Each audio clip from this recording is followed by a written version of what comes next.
Macmillan Audio presents Bury Our Bones in the Midnight Soil. Scottish? She's Scottish?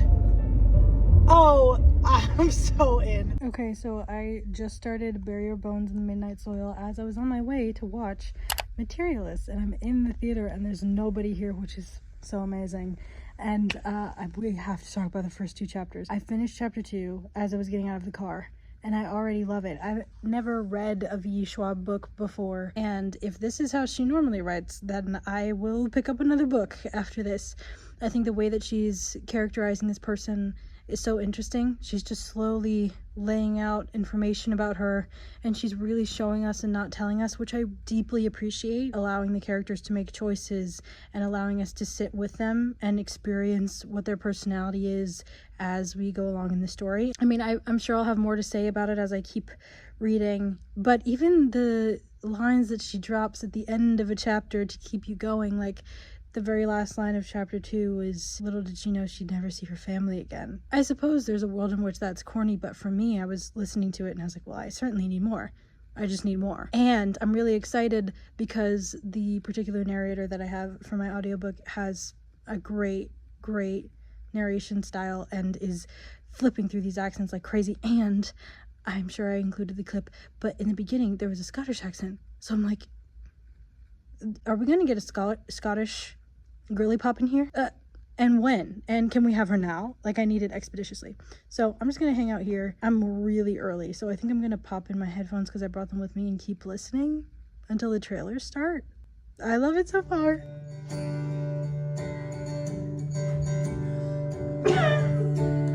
Alright, hey y'all. I kept listening to Bury Our Bones in the Midnight Soil. I have gotten through everybody's POVs now, at least once, and I have things to say. So we met Maria, and I kind of already talked a little bit about how I felt about her. By the way, I'm straightening my hair. Maybe I should give you some context as to why I look like janky Cindy Lou Who. So we already talked about Maria. I really like her. I think she's a bit conniving. She seems very like an anti-hero. I'm interested in her point of view and her perspective moving forward. We also got to meet Alice. Now Alice is way different from Maria. Character foil to the max, which I liked. I thought it was pretty obvious, but I don't care. I had a really great time reading Alice's perspective. I don't necessarily relate a lot to Alice personally. Did I call her Alex? Alice. However, there were certain things that she was saying about being at a party and feeling socially awkward at that party and having to kind of go in the bathroom and give yourself a pep talk. Just don't be so weird. God, why are you so awkward? That I really was like, oh yeah, no, dude, I'm totally with you there. Totally with you there. I'm interested to see how her character intertwines with Maria, considering that Alice is, I think, 2019, which is technically present day, I think, in this book. And the other character that we are getting a perspective from is Lottie, and Alice meets Lottie at the aforementioned party. So we know how they know each other. I don't love making theories before I finish reading something. I like to just kind of read it, but my brain is already turning. I'm like, is Maria, because we get the year that everybody dies. It's the first line of any of these characters' POVs, so I'm like, okay, does Maria like die and become a vampire and stay undead long enough to meet Alice in 2019? Is that how Alice gonna become a vampire? What is Lottie? Is Lottie a vampire? She's giving weird vibes. She's giving older than we can perceive vibes. And again, it's because V. Schwab is writing her so distinctly and mysteriously that I'm like, she seems like she's maybe not human either. Because sometimes when you're reading a book and it's not necessarily well written, you will read from different people's perspectives. However, it just kind of feels like you're reading the same person, different font. With this, every time we were looking at the story from another person's POV, I would think, oh man, like the voice really is changing for me. So I don't really know what's going on. I have theories, I have thoughts. It's a joy to read. It's a delight. I have not read something like this in a long time, and I think that's why I'm so excited to continue. Having a lot of fun. We'll update you soon. We'll keep listening as I stream my hair.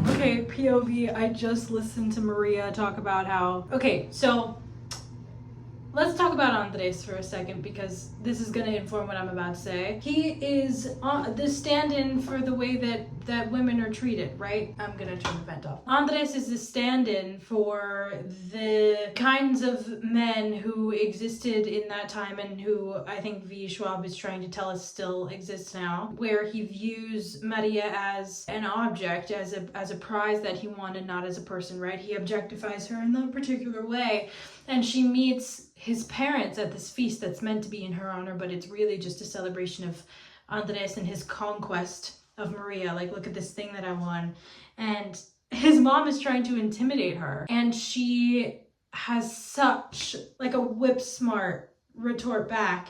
And that was my face when I heard it for the first time. Like, that's fucking awesome. And I'm loving what's happening here, because we are seeing that Maria is probably queer, but of course they don't have words for that then. And so I'm interested to see how V. Schwab navigates Maria understanding what her feelings for Isabel. I just listened to her say her name like 10,000 times. I still don't remember if it's Isabella or Isabel. But I'm interested to see how V. Schwab's going to navigate how she understands what she's feeling about her, and if it will be reciprocated. Who knows? It's a lot of Maria. Haven't been back with Alice. Barely any time with Lottie. I'll update you later when I have like more of a understanding of like where this is going, but I just happened to catch my reaction to that as I was doing like the straightening hair B-roll thing, and oh my god, that it was awesome. It was awesome. I think she's awesome.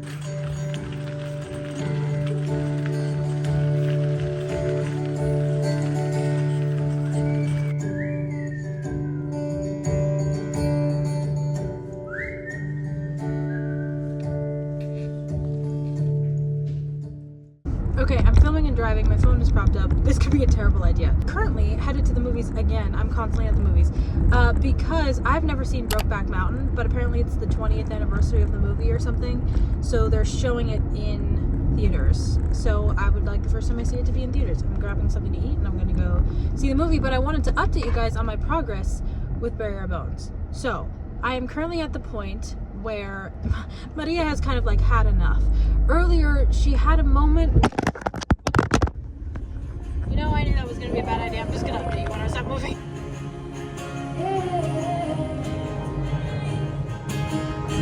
Damn right, how much faster than a transition right before your eyes. Makes you blink and I'll be fire guy. Damn right, you say you are the good guy. Took me too long to realize those can be the ones that everybody. Okay, so I did not update you after Brokeback Mountain, but I like need to talk about it. That movie was absolutely wild, and I can't believe I haven't seen it before, but it was so gorgeous to be able to like see it on an actual film screen, like to see it in an actual theater. So much time has passed. It's July. Pride weekend has passed. I went to Pride in New York City, so I'm gonna do a little get ready with me, update you where I'm at with Bury Our Bones in the Midnight Soil, and like also a little Pride update because it was really fun and I have a footage from that. So let's do it. I think the last thing I talked to you guys about was Maria leaving in the middle of the night from her husband's house to like embark on this new journey, and lots passed since then. I feel very conflicted about the events of the next like couple moments in that particular chapter, because I still am not completely understanding why it happened. Now, I get that Maria is a very specific kind of character, and her personality is something that we need to get used to in the book,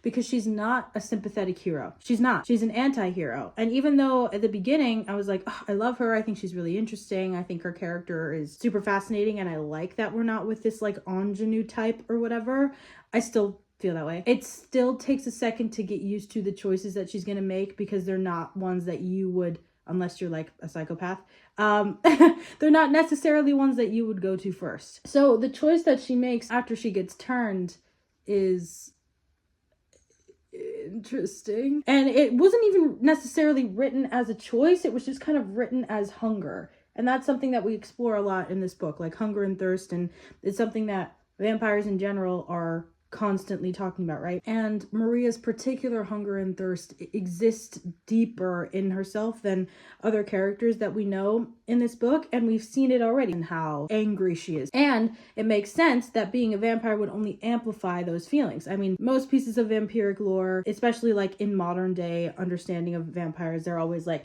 it doesn't change who you are, it just amplifies what's already there. So Maria's like relentlessness and hunger and viciousness, it's only amplified when she becomes a vampire. That makes sense. When I first got to New York, it was the Friday before New York Pride, because it was a friend's birthday, and his girlfriend, who's also one of my really good friends, lives in the Upper West Side, and they had like a little birthday party vibe. So I got there and went to a cafe and listened to my audiobook, and I listened to Alice and her first kill. Alice is a character that I wish we got more of, because I'm also trying to understand how she fits into this like bigger narrative, right?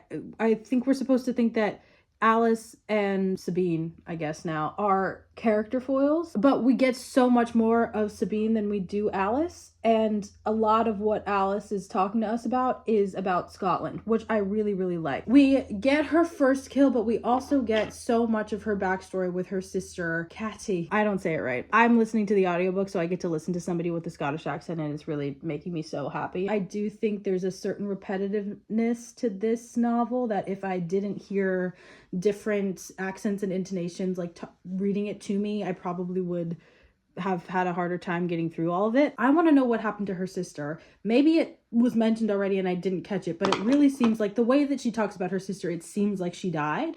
And I think that also Cady is maybe supposed to be some kind of parallel to Sabine. I really, really, really liked the way that we read Alice's first kill. This is like a more traditional, in terms of like the modern sense, version of the oh shit, I think I might be a vampire trope because she's kind of stumbling around being like, what is actually going on? And I think getting it in fragments and then recalling it in fragments, like the tension was building and it felt very cinematic for me, and it propelled me forward as a reader. I liked it a lot. And while I am having fun reading this story and I like it because I like the story, I'm really finding trouble understanding how we're connecting these things to the ideas that are happening in the other chapters when we're with Maria, and then eventually when we're with Lottie or Charlotte. I just am trying to understand how this fits into the narrative as a whole, and it's not as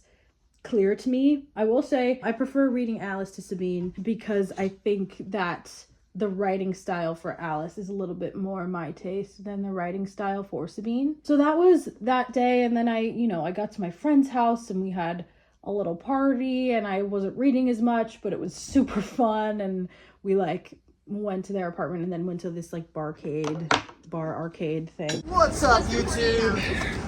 What's up, YouTube? We're walking here on the streets of New York, and we're about to go back to the apartment. Let's see what kind of crazy business we can get up to. They think we're actually going to this. Absolutely not.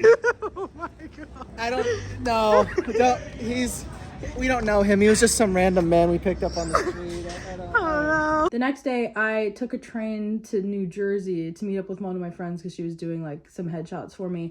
And on the way in transit, I listened to more, and I got to when Sabine meets other people. And the introduction of other vampires to this narrative is important because now we get to see different perspectives on vampirism and how the other vampires live and what their lifestyle is like comparatively. We see Sabine's relationship to companionship and how she's not good at it at all. And it's almost like she develops an attachment to them in spite of herself. She falls in spite of herself. Sorry. Anyone else love Hadestown? Hey, my goal in this is honestly to just gain enough notoriety that I can be stun casted as Eurydice in Hadestown. Just so you guys know. That's the other reason why I'm doing book 2. But these people begin to teach her things, right? They begin to teach her other aspects of vampirism. We learn the 2 ways that vampires can die. One is like literally actually dying, like someone punctures your heart. It's all about your heart. Your heart is the only thing that's alive. It's why you get the hit when you're feeding off of other people. But they also talk about this like more metaphysical, spiritual death. And it felt like total foreshadowing, right? Like there's going to be a moment when you live long enough that the inside of you starts to die. Your soul starts to die. You become disconnected to the parts of you that made you human, and you become this other thing. And it happens for some people quicker than it happens for others. And when you hear that being communicated to Sabine, you have an understanding that we're going to see that happen to her. The thing that I found the most interesting about this, again, was Sabine's relationship to companionship, because she develops strong feelings for, oh my God, what is her name? Is it Francesca? I can't remember now. But she develops really strong feelings for her. And Matteo basically says, that's really adorable, but she's never going to love you the way that she loves me. And when you think about it, this has been reinforced to Sabine for her whole life, right? Like, she was growing up and nobody ever really saw her or understood her. And she kind of acted like she didn't care about that. And maybe she didn't think she cared. But I think it penetrated somewhere in her, because people need people. And even if you're a hyper independent person, it doesn't matter. You're still existing in a space where there are other human beings, and so community is important. So that happened. Then her husband sucked and his family sucked, and now she's finally making a connection with another person, and she loved the widow.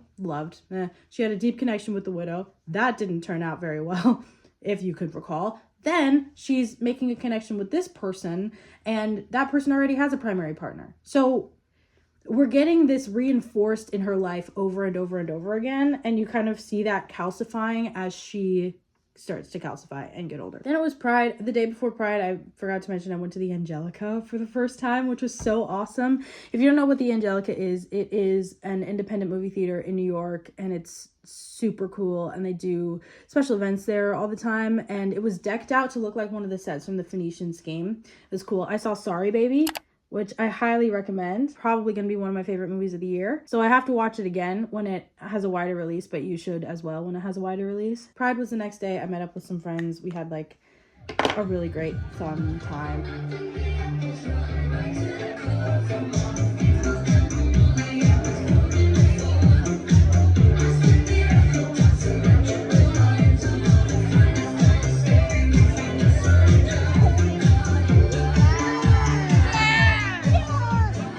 The ending of the night was definitely a little bit more brutal.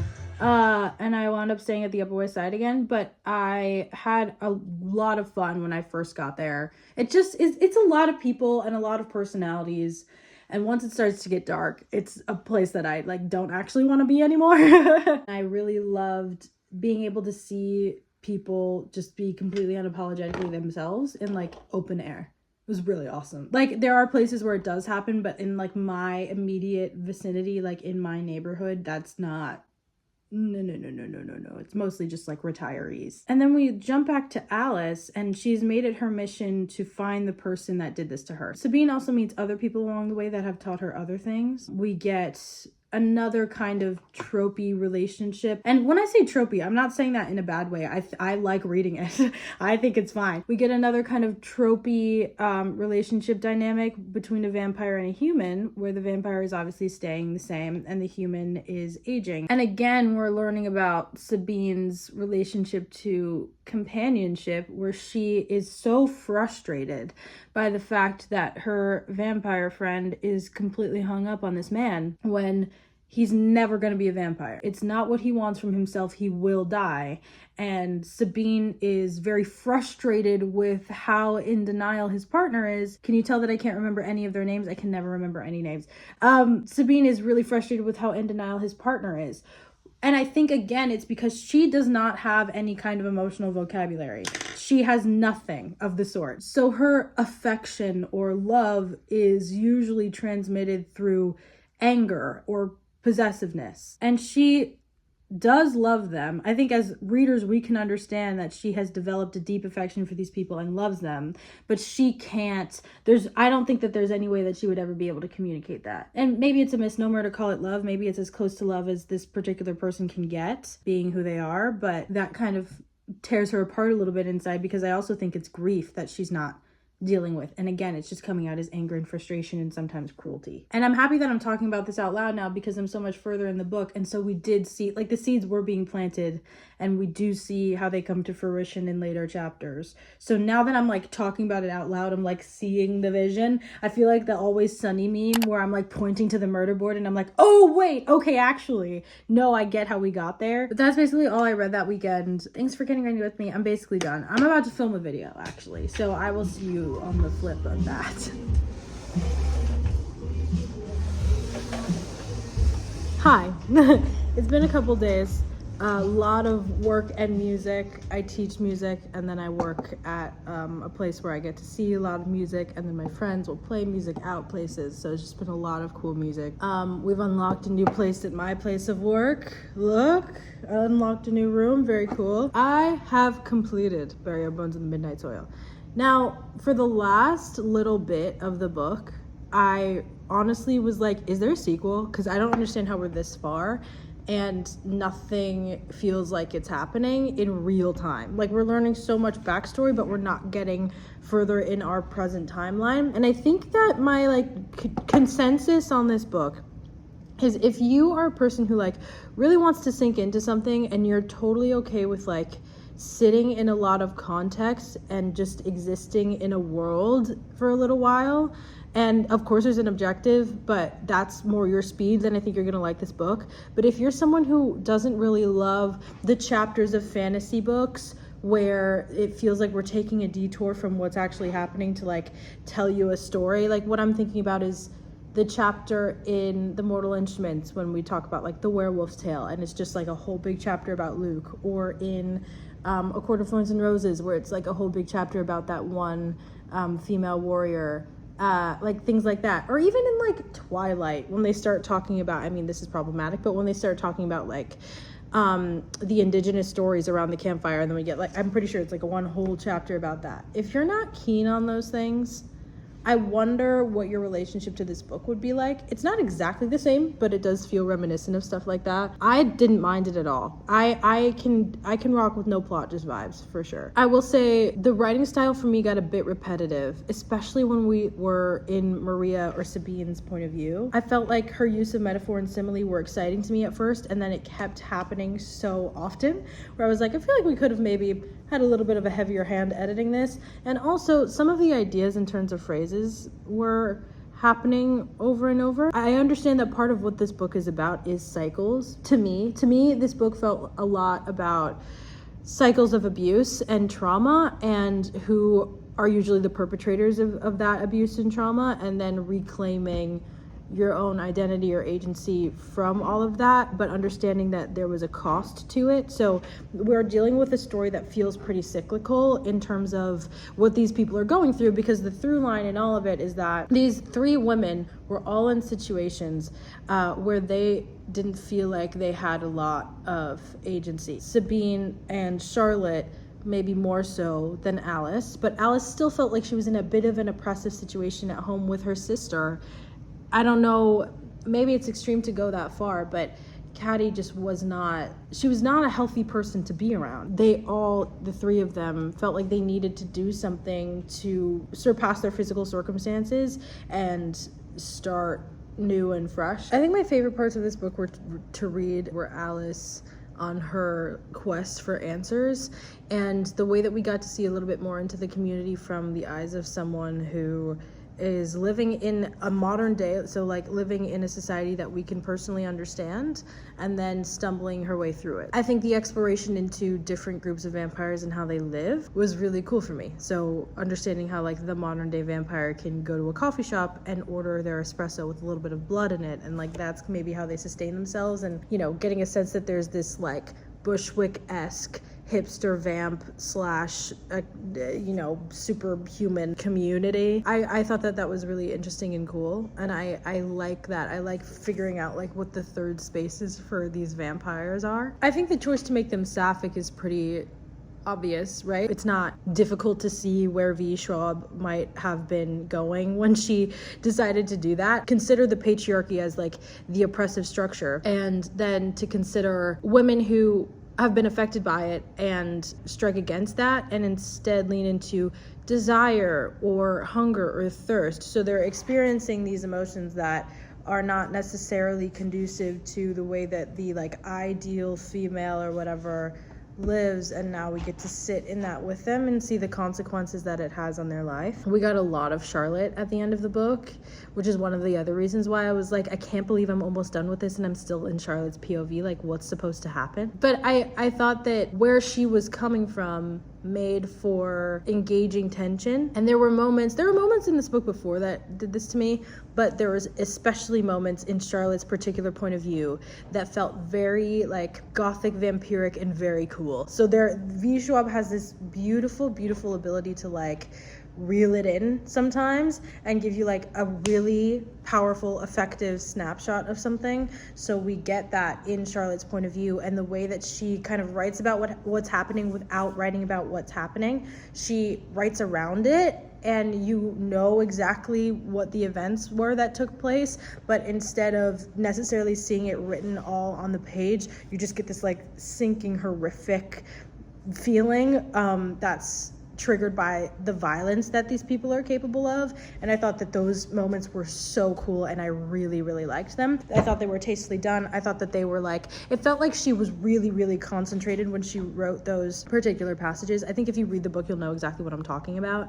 I know there are like some spoilers in here, but I don't want to spoil the whole thing. Should I read more V.E. Schwab? I don't know. I know that like, what's the one with the red cover? Like it was all over the internet a few years ago, or maybe longer than a few years ago now. I've been on BookTube for a really long time. But I liked this. I wonder what The Invisible Life of Addie LaRue is like. I didn't really feel like reading it. There were a lot of mixed reviews about it. I just realized I still have my wristband on from last night. I genuinely really enjoyed this book. It was exactly what I needed. I thought it was a really solid like urban fantasy. I guess, does this count as urban fantasy technically? Because we're living in our world, but it's just like I was almost saying extraterrestrial. It's like there are supernatural creatures and this like supernatural world that exists within our world. So I guess that technically counts as urban fantasy. But it was like a nice historical urban fantasy with point of views that were distinct and characters' voices that felt distinct, which is another thing that I really enjoyed about it. I wanted there to be a sequel as I was reading it, and then when I finished reading it, I did not want there to be another book, because I am so averse to writing more when you can write less. Like, this is a beautiful standalone. If there was another book, I'd read it. I would want to know more about the people that we end up with at the end of this novel, because of course we don't end up with all of our characters at the end of this novel, not a book like this. But if there was ever another one, I would read it. I don't necessarily think it needs another one, but if there was, I'd be at the bookshelves. This book was quite refreshing. I'm really happy about it, and I'm glad I read it. Thank you guys so much for watching. I am still learning the art of a reading vlog, but I am excited to do more. I'm actually working on like 2 other reading vlogs right now at the same time, so I'm really excited for those because they will feature some familiar faces. Check out my Instagram and my TikTok. I've been posting a lot more on TikTok lately, and kind of more on Instagram as well. I've got some music stuff that also exists if you want to check that out. Yeah, it's really helpful. I'm at Sophia13 everywhere, and the music stuff is under a different name. Have a great day, be safe, and read a book.